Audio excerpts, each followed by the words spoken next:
Hey everybody, Nick here, and today I got a review for you of this little guy, the Casio MRW-200H. Whoa, how'd this random self-promotion get in there? I don't know, go figure, right?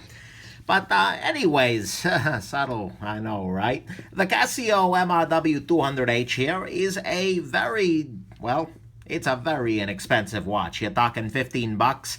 And I picked one up recently for a trip where I knew I was going to be overseas and I didn't want to be wearing anything too flashy like the Oceanus here or the Sin. And so, I figured I'd give it a shot. And I have now, and I'm going to give my overall thoughts, feelings, opinions, and oh boy. Size comparison. We got the Casio Oceanus right here next to your MRW. Just going to say your Casio here. Here is your Sin 104. Here is the Casio Duro, which I'm going to be comparing this guy to, another inexpensive option by Casio. Your Casio F91W, which is a digital watch, but still gives you a sense. And here is a standard US quarter, and I'll put it on the face here just so you get a good sense of what's going on here. Not a big watch, but, and of course your Spyderco Delica for size comparison, for tradition's sake. Let's go on ahead and jump into the good, the bad, and the ugly of this particular wristwatch. Okay, first things first, this is a cheap watch, and that's a beautiful thing. You're looking at 15 bucks here, all in on this particular watch, which is great. And there's a whole lot that you can, forgive in a $15 watch that might be more of a struggle as you pay a little bit more. But it has some nice features, even for being 15 bucks. It's got a day-date feature, so it shows you not only the day of the month, but the day of the week, which is good. I tend to become a little temporarily discombobulated at times, and so it's nice to look down at my watch and realize, oh yeah, it is Thursday. Or, wow, tomorrow is Saturday. Hey, wonderful. I just like it. Is it necessary? No. Is it nice? Yeah. I like it. So that's good. It is waterproof. They claim, water resistant. They claim 100 meters. I have no problem buying it. Wore it on traveling 100% of the time, in the shower, everywhere. And I've had no problems with it, water resist wise. The crown does not screw down, but it seems fine to me. And for 15 bucks, you're not worrying too much.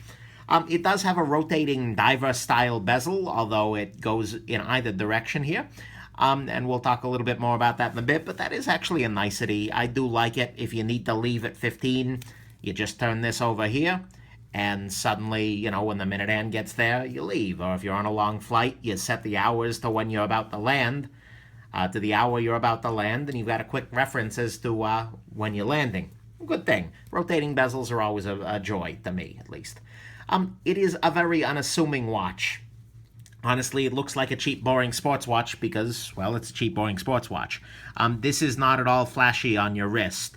It's, a fine timepiece, as in it's just fine, not it's fine. But, it does the trick, but no one's going to steal it off your wrist because it's fancy or anything like that. So it's really good for travel in that way. It's one of the reasons I picked it up. It is a very, very lightweight timepiece. Pull up my little scale here.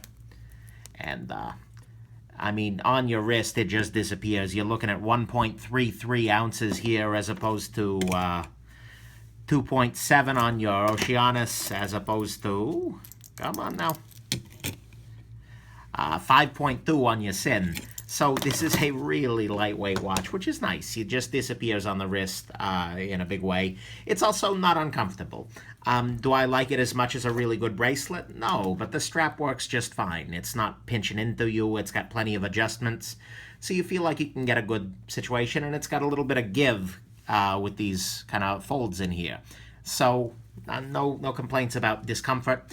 And then finally, it's a quartz watch, so it's plenty accurate. You're looking at 0.2 seconds a day, which means every day you're wearing this, it gets fast by 0.2 seconds, which is just not a problem at all.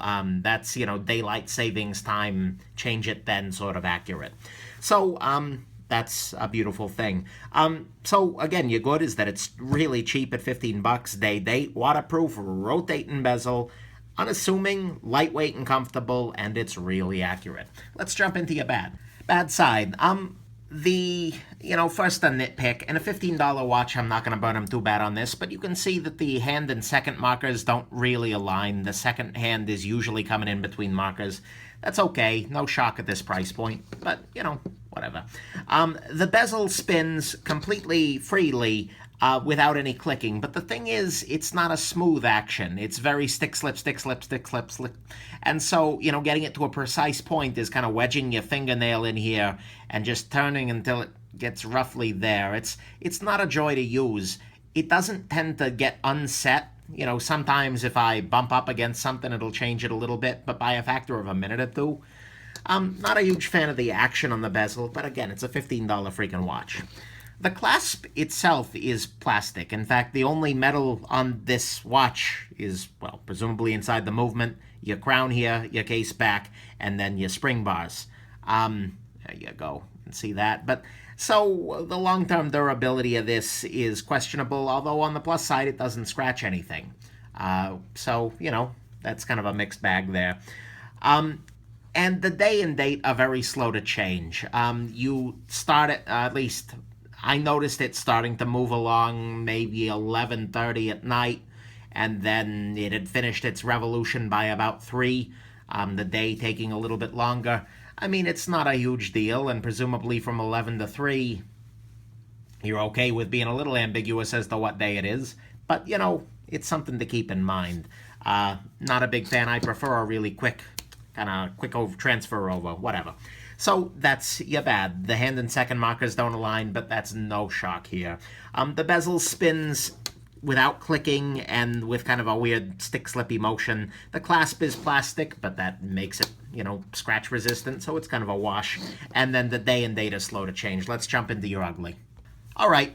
So, ugly, 2 things. First off, the Lume is terrible. So, you know what? Let me go film a quick Lume shot for you in my secret nighttime testing laboratory, just so you can get a sense of that. Hey, everybody. Nick here, and greetings from my secret nighttime testing lab, meaning the floor of my bathroom.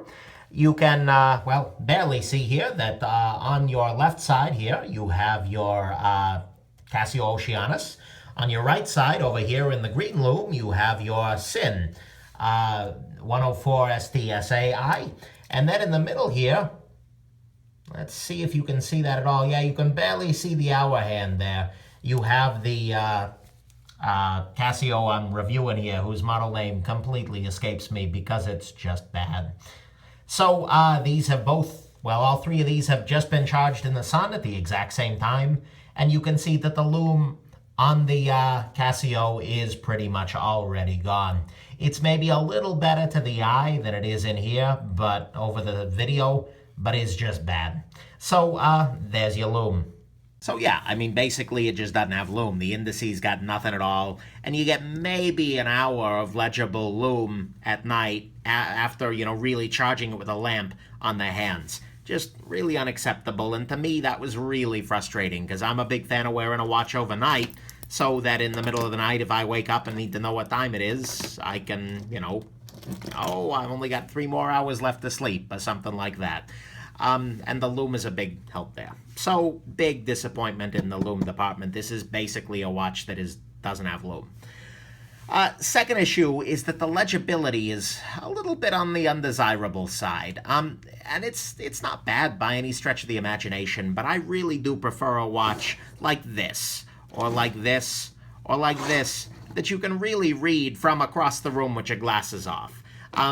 You know, I wear glasses and I'm blind as a freaking bat without them. So I like a watch that I can look down at my wrist without my glasses and still see what's going on. And this guy, because the Lume is fairly similar in color to the face, the hour hand particularly is just not super, super legible.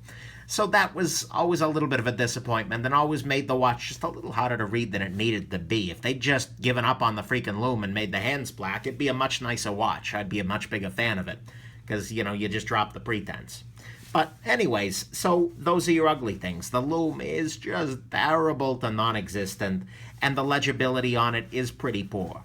You really, you know, there are worse, certainly, but I'm not a big fan of the legibility amount over here. So let's jump into your final conclusions here. Final verdict is that this guy is okay. You know, it's accurate, it's workable, it's durable enough, and for $15, you know, the price is right. But for me, the lack of lume and some minor legibility issues, and given I'm picky there, take this out of recommended territory. I mean, I wore this during the entirety of a trip, but the thing is, I never really fell in love. Every time I looked down, it was kind of like, oh, damn it, I'm wearing that. And the nighttime thing just drove me batty. So, for me, I'm probably going to look for a new travel watch. Pardon me. Look for something a little bit better than that. And, oh man, did this make me appreciate some of the gems I've got that I really, really like. But, you know, for you, if you need lume or you need really good legibility, take this guy off the table. It's going to drive you crazy. But if you're just looking for something to put on your wrist that tells you the time and you like the look of this guy, you don't need to know the time at night, then you know what? Sure, go for it. Why not? So there you go. Like I said, it's just okay. And for 15 bucks, it is what it is. I hope this has been helpful, that you had a good time, and that you have yourself an absolutely wonderful rest of your day.